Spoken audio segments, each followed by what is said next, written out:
সত্যি তোমার আপিকে I mean আমার ভাবিকে খুব দারুণ দেখাচ্ছে, তাই না? ও তাই? তাহলে তো একটা থ্যাঙ্কস আমি পেতেই পারি, কারণ আপি আমার জন্য শাড়িটা পরেছে। ও লে লে লে, বাবুটা থ্যাঙ্কস চায়, তাই না? ওকে, থ্যাংক ইউ।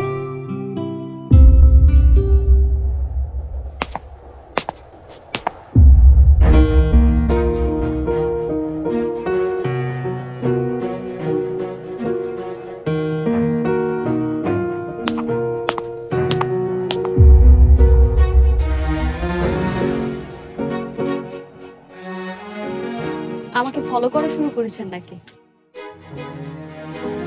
অনেক হয়েছে ফলো করা, এবার সামনে আসেন।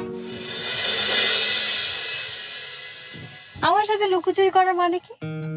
লুকোচুরি না তো, ভয়। ভয়? কিসের ভয়? ভয় আপনাকে। শাড়িতে আপনি একদম অন্যরকম। কি রকম?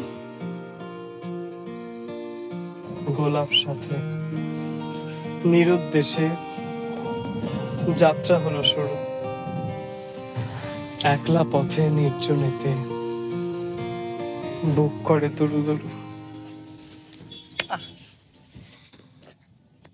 আপনি কবিতাও লিখেন নাকি? আচ্ছা বলুন তো, আর কি আছে যে আপনি পারেন না? আপনি তো অনেক কিছু করতে পারেন, নিজের স্বপ্নের পেছনে দৌড়াতে পারেন, পাহাড়ে উঠতে পারেন, আবার গানও গাইতে পারেন। আপনি বলুন না যে কি কি করতে পারেন না আপনি। এই যে শাড়ি পরতে পারে না। আচ্ছা বলুন তো, এটা কিভাবে সবাই সামলায়?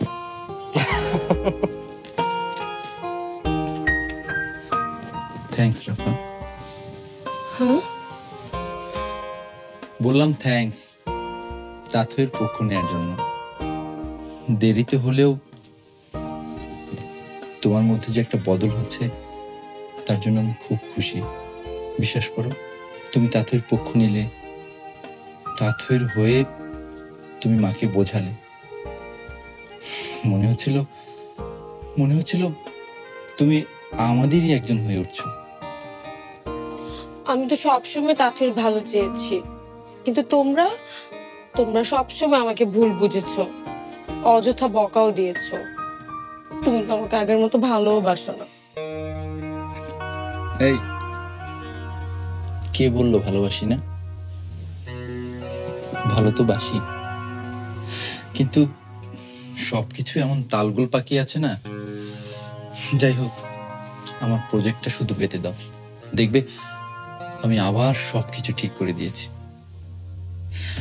আচ্ছা শোনো, আমাকে এখন বেরোতে হবে, আর আমার ফিরতে একটু দেরি হতে পারে, ঠিক আছে? নতুন অফিসটা স্টাবলিশ করতে একটু ম্যান পাওয়ার বাড়াতে হবে, কিন্তু কি করে যে করবো কিছুই বুঝতে পারছি না। আর ইমিডিয়েট আমার একজন পিএস নিতে হবে।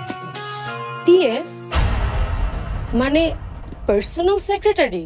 হ্যাঁ, আর সেটা একজন মেয়ে হলে খুব ভালো হয়। মেয়ে? কেন?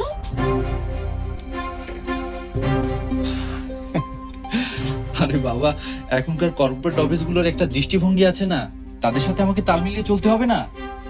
আমি বেরোচ্ছি। বাই।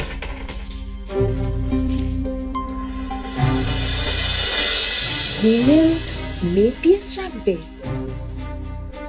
উফ, এই মেয়ে তো সারাক্ষণ হিমেলের সাথে ঘুরঘুর করবে, আর আমি কিচ্ছু জানতে পারবো না। না না, ওই তন্ত্র মন্ত্র মহিলা, ওনার সাথে এখনই দেখা। আমাকে দেখে এত ভয় পাওয়ার কি আছে? না আসলে হুট করে চলে এসেছেন তো তাই। বুঝেছি, যেটা আনতে বলেছিলাম সেটা আনা হয়েছে তো? রাফা কখনো কোনো কাজে ফেল করে না। আঙুল তুলে কথা বলছো কেন? না না, আঙ্গুল তুলে কথা বললাম কোথায়? আঙুলে